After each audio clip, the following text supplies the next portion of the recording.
va mehnatsevarlik har qanday joyda qiyinchilikni mag'lub qiladi. Bugun o'qib o'rganilgan bilimlar ertaga o'z samarasini beradi. O'z ustida ishlashdan charchamagan inson oxir-oqibat hayotning rohatini ko'radi. Tinimsiz harakat va intilish insonni eng yuksak cho'qqilarga yetaklaydi. Bilim olish yo'lidagi mashaqqatlar kelajakdagi baxt va farovonlik yo'lidagi poydevor bo'ladi. Hayotda o'z maqsadini topish faqatgina tinimsiz harakat orqali amalga oshadi. Har bir qiyinchilik ortida bir yangilik va katta muvaffaqiyat yashiringan. El-yurt xizmatidagi halol mehnat insonning hayotini saodatli va nurli qiladi. Komillikka erishish faqat yaxshi mehnat va to'g'ri yashash o'tadi. Qilingan har bir yaxshilik amal va rahmatli mehnat kun kelib rohat bo'lib qaytadi. Erkak kishining ziynati mehnatdir, u mazmun va obro' olib keladi.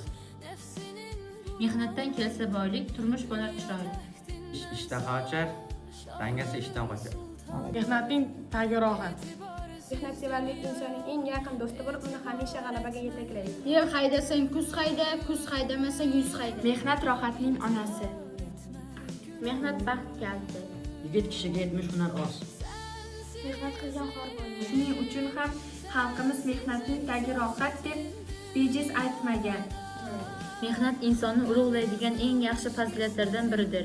Inson hayotda nimagadir erishmoqchi bo'lsa, albatta mehnat qilishi kerak. Hech bir yutuq mehnatsiz kelmaydi. Mehnatning tagi rohat degan maqol bejiz aytilmagan. Bu maqolning ma'nosi shuki, inson qancha mehnat qilsa, oxirida shuncha yaxshi natijaga erishadi. Har qanday ish boshida qiyin bo'lishi mumkin. Ba'zan inson charchaydi yoki qiynaladi. Lekin sabr qilib, tinmay mehnat qilgan odam oxirida rohatini ko'radi. Mehnat qilgan odamning hayoti ham farovon bo'ladi.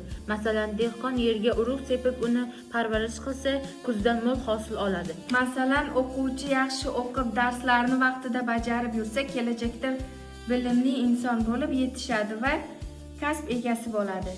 Giden günden beri vesvedir sözler seni, ruhum ardın can geler, kölge tek izler seni.